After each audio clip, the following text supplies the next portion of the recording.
Bienvenue sur Africa 24 dans cette nouvelle édition du 12-15. Voici les titres de l'actualité. Au Gabon, les autorités interpellent les opérateurs économiques sur la cherté de la vie. Le gouvernement espère la mise en place de prix soutenables par l'ensemble de la population. L'Afrique fait face à un déficit énergétique. L'inversion de cette tendance nécessiterait plusieurs milliers de milliards de dollars d'investissement de la part des économies africaines. Au Congo, les populations de Brazzaville s'inquiètent de l'inflation du prix du sac de charbon de bois, une hausse due à l'instabilité socio-politique dans le département du Poul. Mais tout d'abord, en Gambie, à la surprise générale, le président sortant, Yahya Jammeh, candidat à l'élection présidentielle du 1er décembre 2016, a reconnu sa défaite. Celui qui a été à la tête de la Gambie pendant 22 ans a fait une déclaration sur les ondes de la radio nationale et a félicité son adversaire. Les premières tendances donnent l'opposant Adama Barrow vainqueur de cette élection avec 43% des suffrages contre 39% pour Yahya Jammeh. Au Gabon, le ministère de l'économie a interpellé les opérateurs économiques le 30 novembre. Les autorités se sont résolument engagées à lutter contre la vie chère. Un séminaire d'information sur le respect du prix réglementé s'est tenu à Libreville. Les détails dans ce reportage de Douglas Toutoum.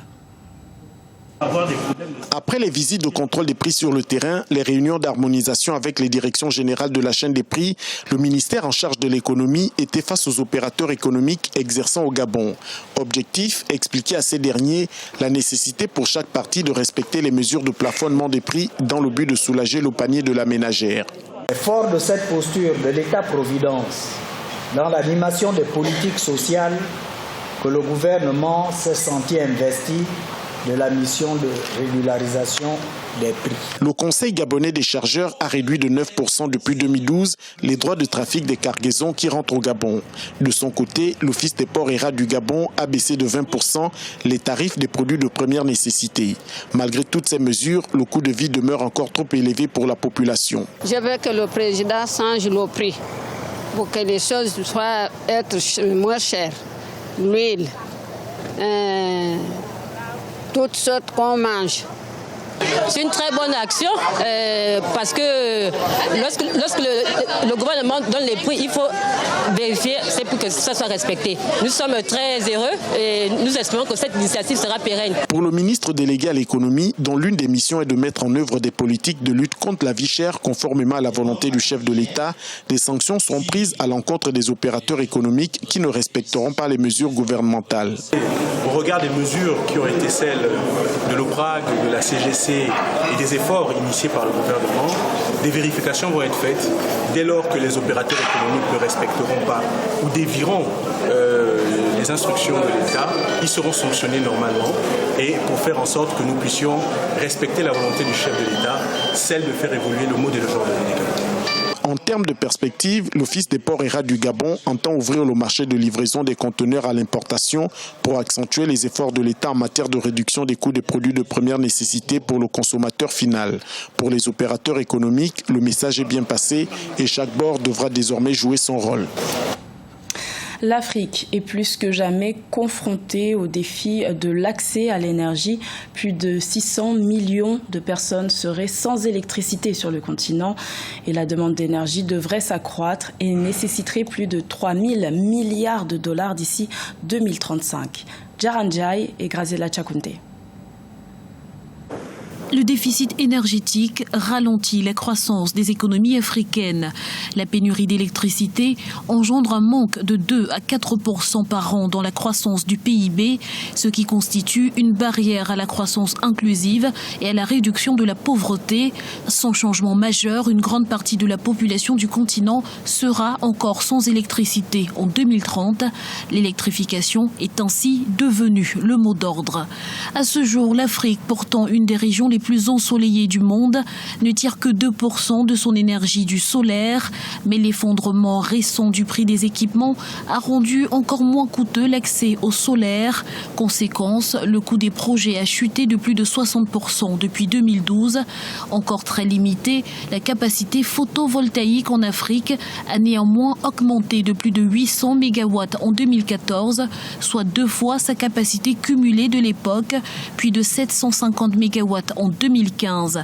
L'Agence internationale pour les énergies renouvelables estime que le continent pourrait disposer de plus de 70 000 MW de capacité photovoltaïque à l'horizon 2030. L'Afrique est bénie avec un potentiel illimité pour l'énergie solaire, l'énergie éolienne, hydroélectrique et les ressources géothermales. Nous devons libérer le potentiel énergétique de l'Afrique, qu'elle soit conventionnelle ou renouvelable. Notre brillant soleil ne doit pas nourrir uniquement nos cultures. Il doit éclairer nos maisons.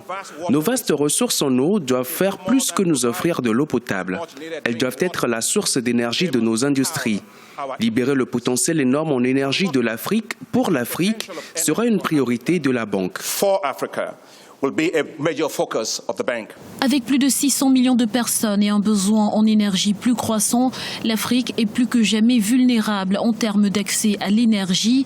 Qualifié de plus important projet hydroélectrique dans le monde, Grand Inga sur le fleuve Congo en République démocratique du Congo, d'une capacité de 40 000 MW, doit non seulement couvrir la demande électrique nationale, mais au-delà approvisionner une bonne partie du continent. La solution doit donc être régionale. En attendant, les projets de moindre dimension ou mini-centrales se multiplient ici et là sur le continent, sans doute la meilleure alternative aux difficultés de l'intégration régionale.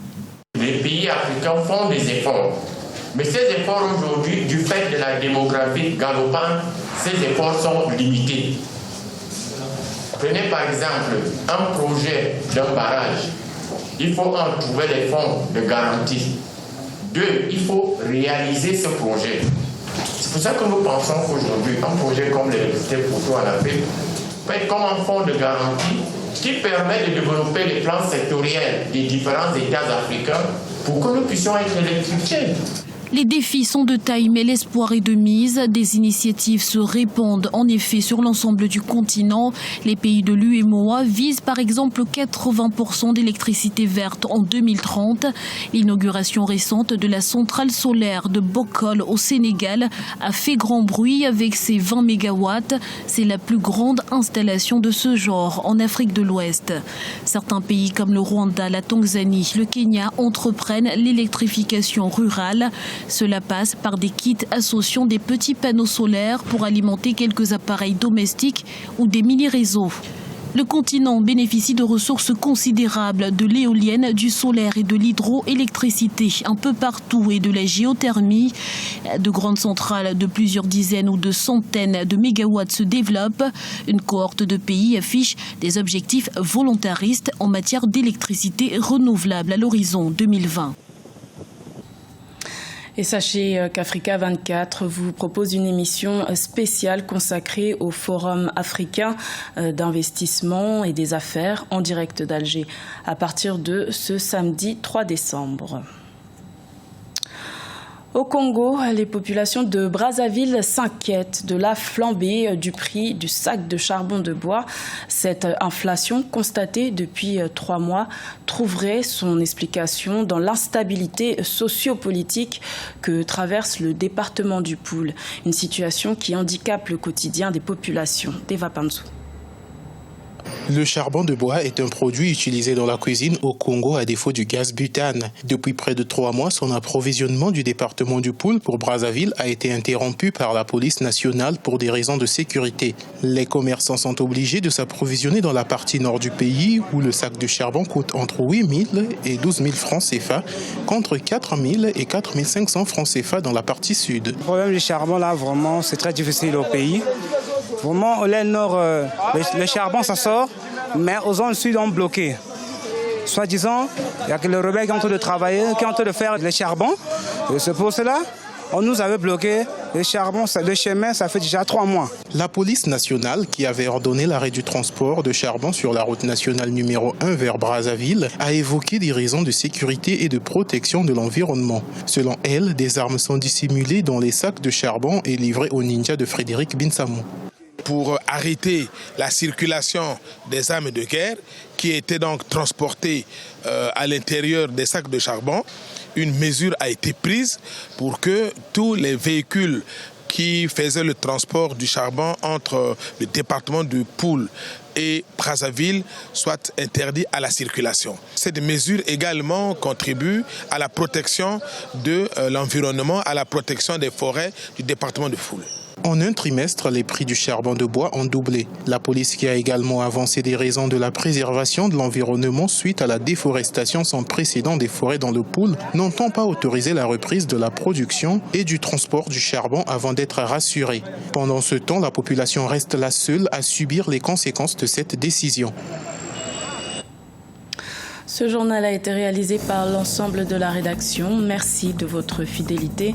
Retrouvez dans un instant une nouvelle édition de l'information sur Africa 24.